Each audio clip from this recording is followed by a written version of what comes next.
You often see me staring blankly when the podcast starts. That's because the recording software tool says recording after some time, and I see some few seconds have passed, so I don't want to lose the sound, so I just wait. So you have to just look at me staring as a deer in the lights. Okay, so let's do some dynamics finally. This is about nocturnal stabilization of the boundary layer, which we already saw when we looked at the vertical columnar heating.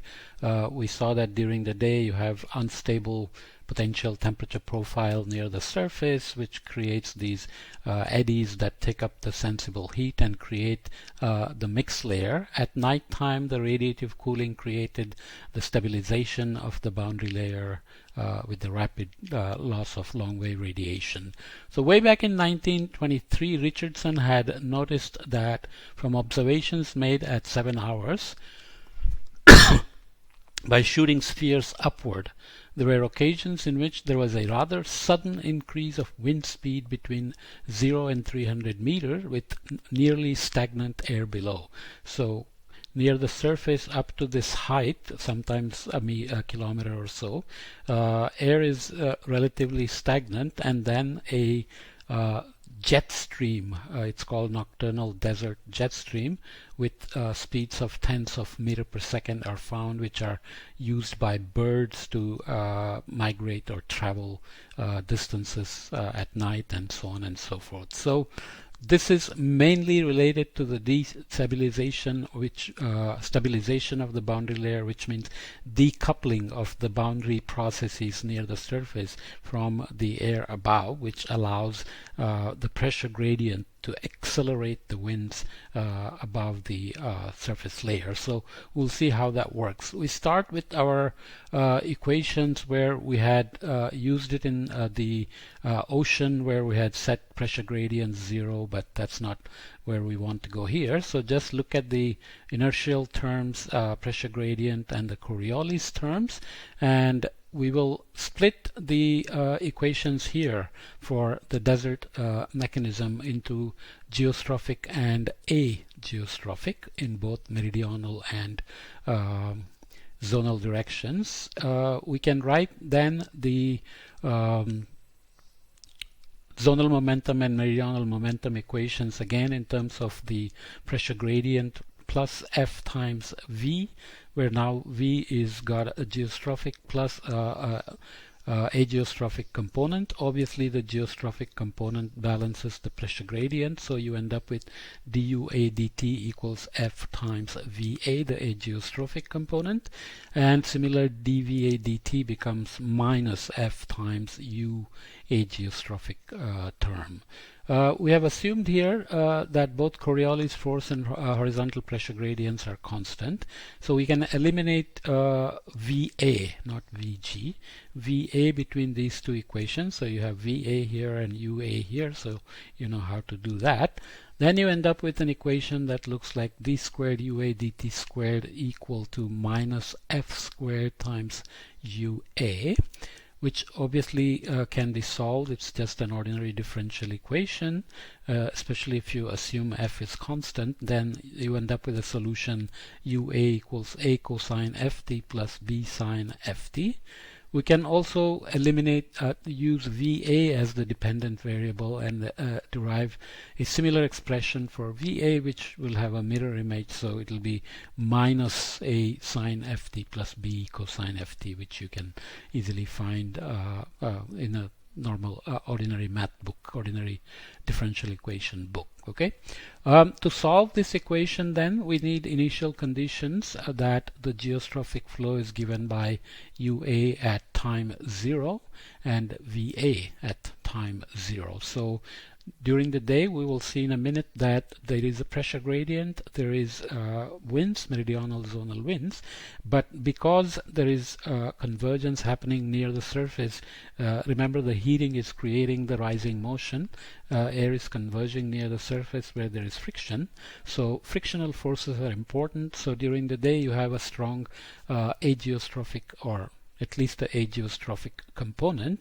and it's the nighttime where the decoupling removes the frictional effect, and then we get geostrophic acceleration, which sounds weird, but that's what happens.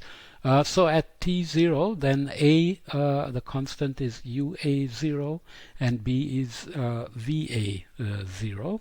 So you can use the initial ageostrophic velocities in to get the solutions. Then ua at any time after sunset, let's say, becomes ua at time 0 cosine ft plus va at time 0 sine ft, and similarly va will become va at time 0 cosine ft minus ua at time 0 sine ft. Okay, you can write this as magnitude of v tilde a0, which is obviously ua0 squared plus va0 squared square root times cosine alpha minus ft, and similarly va is given by the magnitude of v tilde a0 times sine alpha minus ft.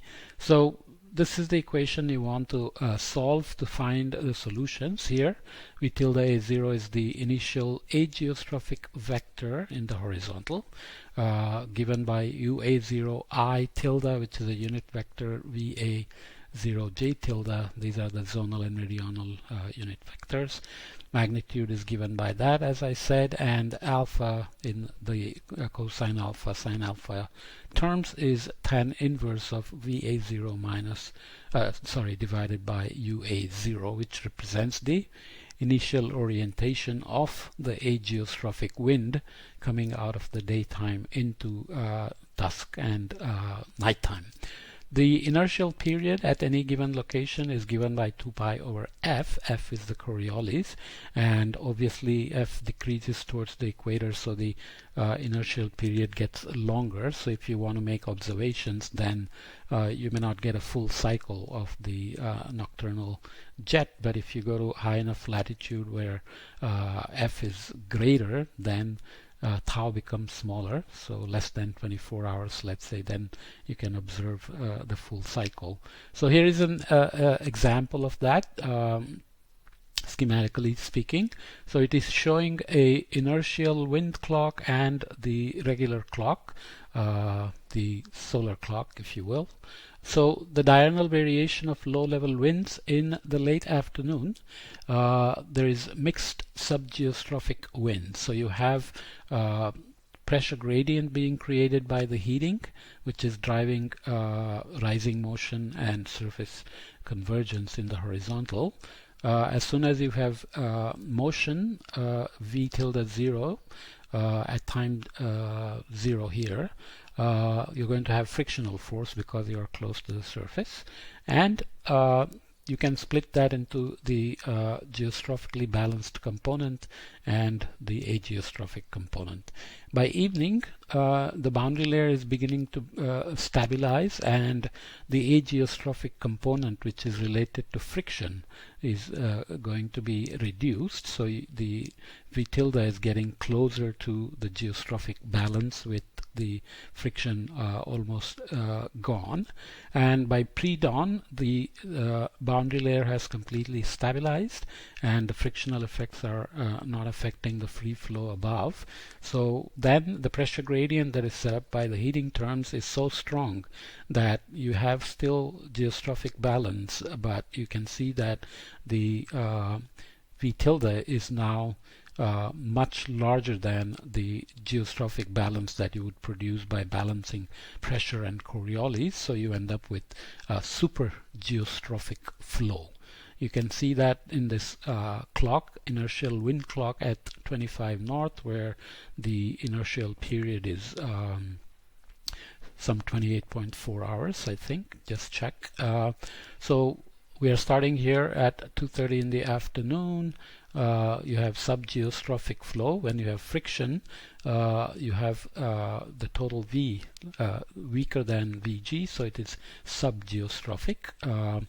And again, surface processes are important in terms of moving the sensible heat up with the eddies, dry convection, and so on. As dusk comes in, there is the geostrophic and there is the ageostrophic component at time 0 that we looked at.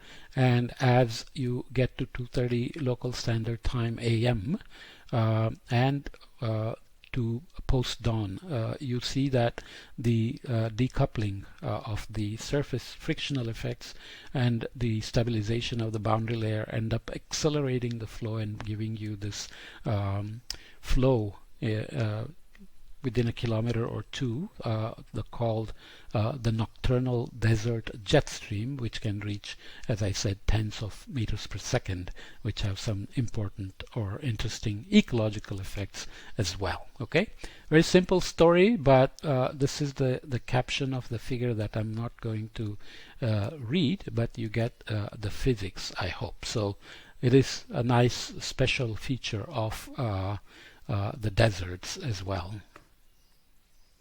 Okay, let me stop that.